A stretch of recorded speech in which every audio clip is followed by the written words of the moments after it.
That is the state of the hobby. The state is that the hobby it's in state. It's not going to go anywhere. You know, we've seen cycles before. If you've been in the hobby longer than 2.5, 3 years, you know that the hobby has been through cycles over the years. And we're just in another one. We just happen to be maybe lower down in a valley as far as prices go. But what I really want to pick your brain about is not so much about the prices, because prices go up and down all the time. There's nothing new about that. But I think where there is more concern right now among hobby participants is the volume, the amount of people, the liquidity, the amount of transactions that are happening on a regular basis. Now, I don't have eBay's recent data. I know last night on the PWCC, or 2 nights ago on the PWCC Premier Auction, they had no trouble selling 469 lots, which is the most they've ever done. But that's just one. That's only 470 transactions. There's thousands every day, I'm sure. So I don't know what's going on volume wise. However, like you, I was at the recent Del Mar card show of San Diego, put on by the Union Marketplace, and I saw lots of people there. You were there set up as a vendor. We were doing different things there. I was a customer. I was representing tag grading. You were there set up as a vendor. So I know you have a bit of a different view, different perception of what was going on there. But let's just start with this. Sure, prices are down on cards. It's happened before. But what light can you shed on the market for us in terms of volume of transactions and number of participants? What's your gut feel on that right now? So I'd like to go back to what you were talking about, how the prices, how they've fallen a little bit. But if you look back over the last 2.5 years, like pre-pandemic, stuff is up crazy amounts compared to where it was.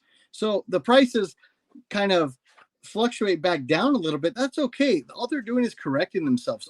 And the way I look at it is stuff got way too high, way too fast. I mean, you've been doing this a long time. You can probably agree or disagree with that, but I really feel like stuff got too high, too fast. There's a ton of new people in the business, and when I say business, who aren't just collectors, who are in it to make that money. And people bought stuff that they didn't know. People bought into the hype, and over the last couple of years, and some people are over leveraged and their backs are against the wall. But with Zion coming back and all that stuff, that's what everybody bought during the pandemic. And he could single-handedly rejuvenate the entire industry as a whole, because everybody has that stuff. And if he starts doing well and does good, I mean, everybody's back in the game at that point. Yeah, and it's funny how we can almost peg the success of the next season within the hobby on one player, like a Zion, right? But back when, pre grading backlog, before at the very beginning of the pandemic, people were buying up Lukas and Zions, but the question there is, were they buying the right cards? We know that people were hoarding this just the PSA 10 base cards of these guys, the regular prisms, and then some were hoarding the Prism Silvers, the stepped up version of the regular card. And both of these cards skyrocketed in value. I mean, I remember at the 2019 National, I bought a PSA 10 Prism, Luka Prism. I think I paid $50 for it. A couple years later, I see them trading at $2,000. And now I don't know where they've settled now. I'm guessing they're around about $275 to $300. Yeah, I was thinking they were about $300. So from 50 to 2,000, which didn't last too long, back down to 300. I bought one for 50. It's now worth 300. That's still a pretty decent ROI if I were selling that card.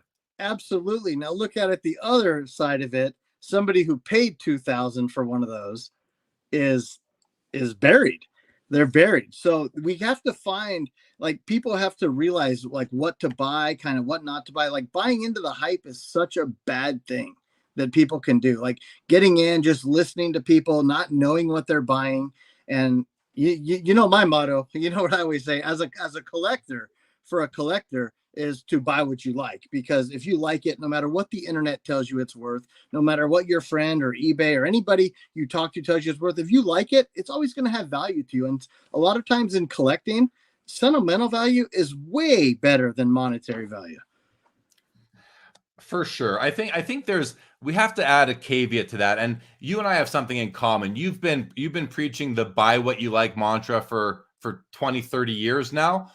Back when I started setting up at the Toronto Expo, after I actually inherited the booth in my own name, because I shared it for a bit, I changed the banner that they would hang behind me. My booth was actually called, in the guide, it was called Collect What You Like. I love you it. were preaching buy what you like, and I've been preaching collect what you like for 15 years now. So we both feel that way. But there is a caveat there, Mark, which is if you are buying and collecting what you like, but you are spending significant money on it, like let's say you liked Lukas and Zion's back in 2021, and you were paying $1,500 to $2,000 for their cards, which are now worth 10 to 15% of that.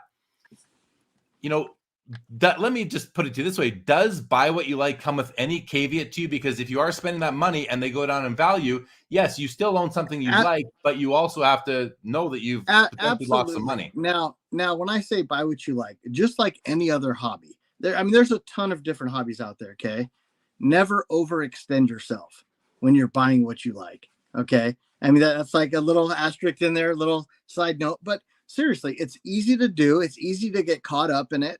It's easy to start ripping packs and doing this, and before you know it, you're getting these credit card statements and people are buried, and then it causes family problems. Like I've seen it happen to so many customers, friends. Like it just happens, and like I don't want to see that in the hobby. I want to see everybody, having a good time. Guess what? I've bought stuff that I've lost money on. Everybody has. We've all done it, and that's part of the hobby, okay, and part of the business.